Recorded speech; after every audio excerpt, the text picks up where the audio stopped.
There's a strange kind of silence that follows you when you step out of a role where people once looked to you for answers. No more decisions to make, no more meetings with your name at the top of the agenda. The influence you carried shifts, sometimes overnight, from necessity to memory. And that's when the real question surfaces. Is the thing you built resilient enough to stand and evolve without you? This is no longer a question about how well you led when you were present. It is a question about legacy. We like to think leadership is proven in action, in results, in the visible moments of things getting done. But lasting impact, the kind that isn't tied to your presence, tends to reveal itself when you're no longer there to steady it. And if absence causes everything to stall or collapse, it's worth asking whether you led it all or simply held things together through force of will.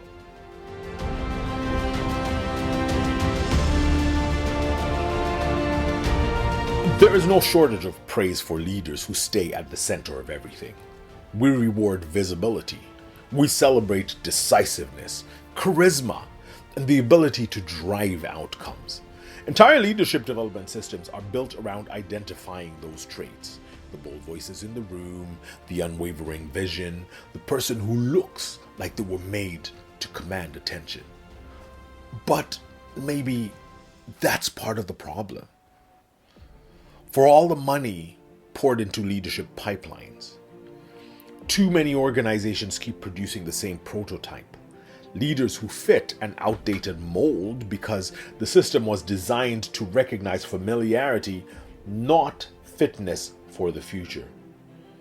It's no wonder emerging leaders hesitate. They see the cost of stepping into roles shaped by old expectations. Inherit a pedestal, inherit the pressure to hold everything up, inherit the unspoken rule that leadership is about presence, control, and projecting certainty.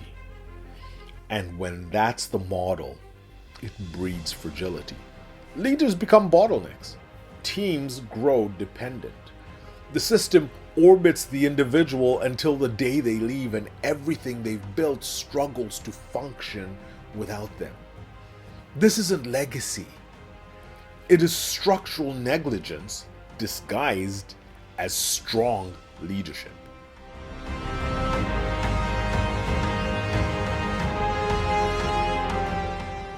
The leaders we hear about the most, the ones who dominate headlines and biographies, tend to be accelerants.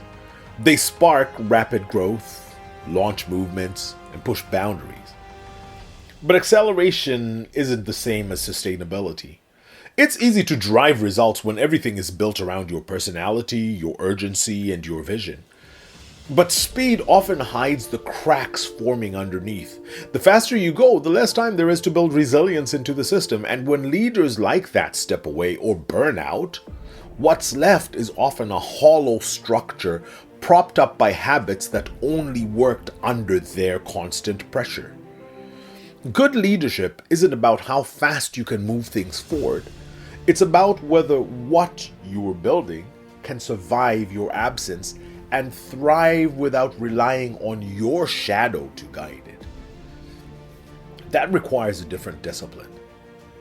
The discipline to step back before you're forced to resist the urge to clone your methods, to let others lead in ways that don't mirror you, and to recognize that real success might look different than what you would have chosen.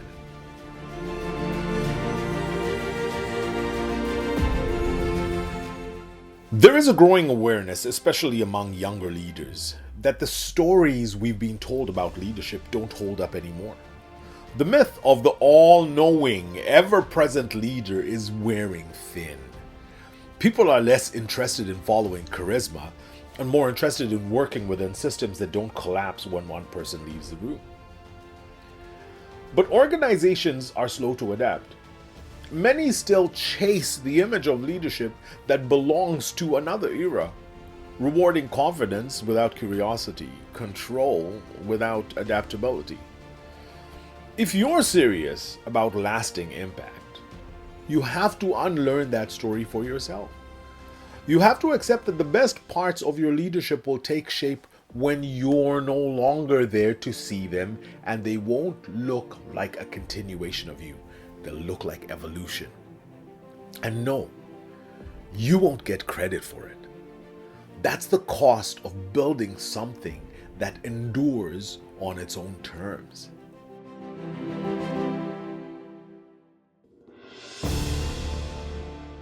Leadership isn't about how well things work when you're present. It's also about what happens when you're gone.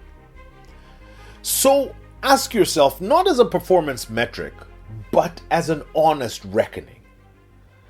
Ask yourself this: when I'm no longer the one steering, does everything slow down? Do people hesitate, waiting for permission that will never come?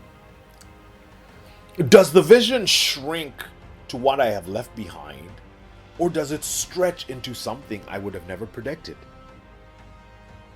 If your absence threatens the very thing you built, you were not leading. You were simply containing the chaos. The leaders who leave a real mark aren't the ones whose names echo the loudest after they're gone. They're the ones whose absence creates the kind of space where others rise, where ideas grow beyond the original blueprint, where the work doesn't just continue, but transforms and grows what was initially built.